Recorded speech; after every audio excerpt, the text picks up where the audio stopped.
স্থানীয় সময় বুধবার রাতে আমেরিকান এয়ারলাইন্সের পোটোম্যাক নদীতে বিমান বিধ্বস্তের ঘটনায় চলছে উদ্ধার কার্যক্রম। দুর্ঘটনার খবরে স্থানীয় বাসিন্দাদের মধ্যে ছড়িয়ে পড়েছে আতঙ্ক। প্রিয়জনদের খোঁজে রোনাল্ড রিগান বিমানবন্দরের বাইরে ভিড় করছেন স্বজনরা।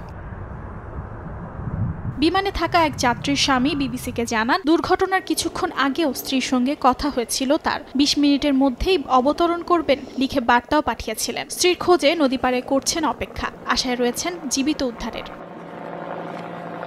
প্রত্যক্ষদর্শীরা জানান, প্রথমে আমেরিকান এয়ারলাইন্সের বিমানটি স্বাভাবিক গতিপথ ধরে নামলেও পরে তা ডান দিকে অস্বাভাবিকভাবে হেলে পড়ে। বিমানের পেছন থেকে স্ফুলিঙ্গ বের হতে দেখে ধারণা করেন ভয়াবহ কিছু হতে চলেছে। এর কিছুক্ষণ পরই বিমানটি বিধ্বস্ত হওয়ার খবর আসে।